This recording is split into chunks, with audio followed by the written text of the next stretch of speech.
Hello friends, welcome back my YouTube channel DNDI में। दोस्तों, आज की इस वीडियो लेक्चर में हम पढ़ेंगे लाइफ साइकिल ऑफ बैक्टीरियोफेज। इसे हम इन्फेक्शन साइकिल के नाम से भी जानते हैं। इसे हम इस इन्फेक्शन साइकिल इसलिए कहते हैं फ्रेंड्स, क्योंकि यहाँ पर जो बैक्टीरियोफेज यानी जो वायरस होता है वो बैक्टीरिया के ऊपर इन्फेक्शन डालता है, इसलिए हम इसे बोलते हैं इन्फेक्शन साइकिल।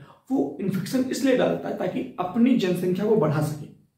अब जनसंख्या बढ़ाने के लिए इस वायरस के पास दो तरीके होते हैं, दो टेक्निक होती है। एक ये तो या फिर लाइटिक साइकिल चलाएगा या फिर लाइसोजेनिक साइकिल चलाएगा।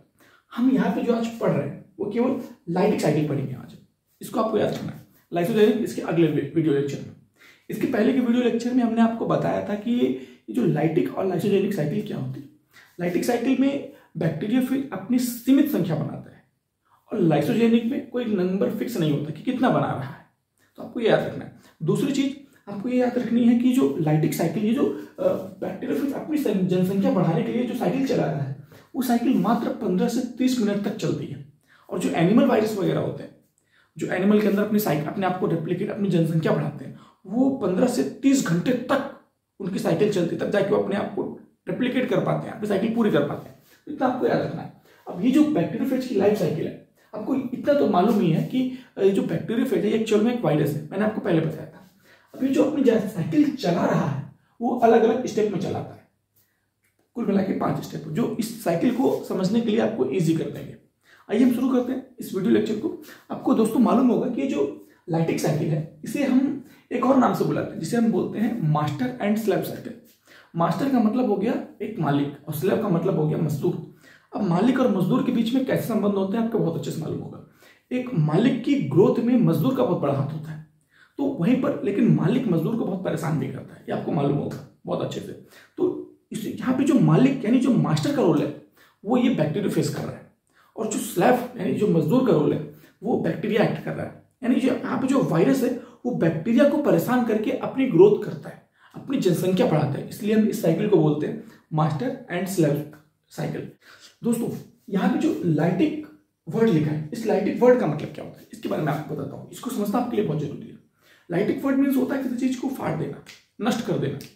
तो एक्चुअल में एक ऐसा जीव जो किसी जीव के अंदर जाकर उसके डीएनए को अपने डीएनए से डैमेज करता हो और अपनी जनसंख्या उसी बॉडी के अंदर बनाता हो, और जब उसकी जनसंख्या बन जाए तो उसी के सेल को नष्ट करके बाहर निकल जाता हो, इसी कंडीशन को हम बोलते हैं लाइटिक साइकिल। ये आपको याद रखना है। ये लाइटिक साइकिल चलाने के लिए 5 स्टेप में कंप्लीट होती है।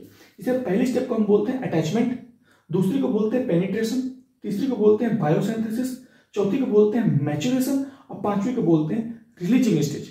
तो ये साइकिल हमने एक बना के रखी है, इसको आपको याद रखना है, ये आपको देखना है। और यहाँ पे मैंने कुछ स्टेप लिखे हैं, तो आइए इसकी साइकिल को हम समझते हैं। मैंने यहाँ पे 2 पॉइंट लिखा है। इस पॉइंट को मैंने आपको बता चुका है कि ये जो लाइटिक साइकिल है इसमें नंबर फिक्स होता है 100 से लेकर 200 तक अप्रोक्सीमेटली, और जिसमें लगने वाला जो समय, इस साइकिल को कंप्लीट होने में जो समय लग रहा है वो 15 से 30 मिनट का लग रहा है, और जो एनिमल वायरस में समय लगता है वो 15 से 30 घंटे का लगता है। ये डिफरेंस आपको याद रखना है, इस डिफरेंस को आप भूलिएगा नहीं। तो आइए स्टेप के बारे में हम थोड़ा सा डिटेल करते हैं, एक्चुअल में ये स्टेप क्या बोल रहे हैं। तो यहाँ पे एक्चुअल फ्रेंड्स दिख रहा होगा आपको, यहाँ पे लिखा है अटैचमेंट स्टेज। अटैचमेंट स्टेज में क्या होता है, यहाँ पे वायरस यानी जो बैक्टीरियोफेज है वो होस्ट सेल पर अटैक करता है। यानी वायरस जैसी बैक्टीरिया, कोई एक वायरस किसी बैक्टीरिया को देखता है तो उसकी तरफ बढ़ जाता है, उस पर अटैक करने के लिए, उस पर इन्फेक्शन डालने के लिए उसकी तरफ बढ़ जाता है। जैसे यहाँ पे आपको दिख रहा होगा, यहाँ पे ये वायरस, ये बैक्टीरियोफेज हो गया और ये हो गया आपका बैक्टीरिया। ये बैक्टीरियोफेज एक्चुअल में एक वायरस होता है, तो इसकी बॉडी 2 चीज से मिलकर बनी होती है, एक प्रोटीन से बनी होती है और एक डीएनए से बनी होती है। इसको इस एरिया को हम, इस जीव को हम बोल रहे हैं वायरस। और ये रहो बैक्टीरिया, और ये हो गया बैक्टीरिया का प्लाज्मिड। इसी प्लाज्मिड को आप बोलते हैं एक्स्ट्रा क्रोमोसोमल डीएनए, यानी एक्चुअल में ये वायरस का क्रोमोसोम है, ये आप बोल सकते हैं। तो जैसे ही बैक्टीरियोफेज ने इस बैक्टीरिया को देखा, तुरंत इसकी तरफ आया और अपनी ये जो टेल फाइबर्स है, ये जो इसकी पैर है, टेल जिसे बोल रहे हैं, पुच्छ बोल रहे हैं, वो अपने पुच्छ से इस वायरस के शरीर पे जाके बैठ गया। ये आपको याद रखना है, ये जो बैक्टीरियोफेज है ये हर जगह बैक्टीरिया के शरीर पर नहीं बैठ सकता। बैक्टीरिया के शरीर में विशेष रिसेप्टिव साइट्स होते हैं, ग्राही क्षेत्र, वहीं पे जाके ये उसी को सेंस करके वहीं पे जाके बैठ जाता है। मैं हमने यहाँ पे लिखा भी है कि virus plus host cell connect होते हैं कहां पर, रिसेप्टिव साइट के पास। दूसरी कंडीशन में क्या होता है, अब जब ये बैक्टीरियोफेज जो है इस बैक्टीरिया के ऊपर बैठ गया तो अब अपना ये शक्तिशाली हथियार जिसे हम बोल रहे हैं विपर, ये जो डीएनए है, ये डीएनए इसके अंदर डालने की कोशिश करेगा।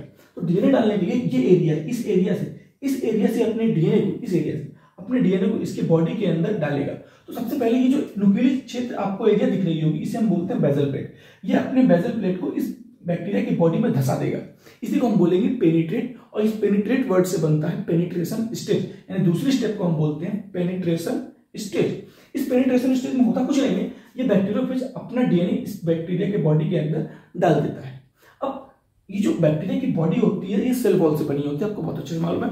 अब सेल वॉल बहुत कठोर होती है, तो सेल वॉल को ये बेजल प्लेट भेद नहीं पाता, तो उसके लिए इस बेजल प्लेट के पास होते हैं एंजाइम, जिसे हम बोलते हैं लाइसोजाइम। लाइसोजाइम एंजाइम क्या काम करता है? बैक्टीरियल की सेल वॉल को डैमेज कर देता है। तो ये बेजल प्लेट अपने अंदर से लाइसोजाइम एंजाइम निकालता है और बैक्टीरिया की बॉडी को डैमेज कर देता है, जिसके कारण ये डीएनए जो है बैक्टीरियोफेज का, वो बैक्टीरिया के अंदर इंटर कर जाता है, जो कि आपको दूसरी स्टेज में दिख रहा होगा। ये बैक्टीरियोफेज ने अपना बेजल प्लेट उसके अंदर धसाया, ये रखा, ये धसा दिया उसकी बॉडी के अंदर, और वहीं से डीएनए को डाल दिया बैक्टीरिया की बॉडी में। अब ये डीएनए जो है इस बैक्टीरिया के डीएनए को डैमेज कर देगा। जो रेड डीएनए है ये वायरल डीएनए है, और जो ब्लैक डीएनए है ये बैक्टीरियल डीएनए, ये आपको याद रखना है। अब ये जो रेड वाला डीएनए है वो ब्लैक वाले डीएनए को डैमेज कर देगा। तो इसी कंडीशन से जब रेड वाला ब्लैक वाले डीएनए को डैमेज कर देगा, तब जो रेड वाला डीएनए है वो बैक्टीरिया की बॉडी में कंट्रोल पा लेगा। अब बैक्टीरिया की बॉडी में वो सारी चीज जो होगी वो कौन करवाएगा? बैक्टीरिया का डीएनए डैमेज हो गया, अब वो करवाएगा वायरस। तो ये जो दूसरी स्टेज है, इसमें पेनिट्रेशन में कुछ नहीं हो रहा, बस केवल बैक्टीरिया की बॉडी के अंदर डीएनए डाल दिया गया है। अब तीसरी स्टेज जिसे हम बोल रहे हैं बायोसिंथेसिस। तो बायोसिंथेसिस मतलब क्या होता है? बायोसिंथेसिस, सिंथेसिस मतलब किसी चीज का निर्माण करना, बायो मतलब जीव, यानी जीव का निर्माण करना। इस वाले स्टेज में ये जो बैक्टीरिया की कोशिका है, ये जो बैक्टीरियल सेल है, इसके अंदर जो वायरल डीएनए आया था वो बैक्टीरियल डीएनए को बिल्कुल डैमेज कर देता है, ताकि अपनी फोटोकॉपी बहुत आसानी से बना सके।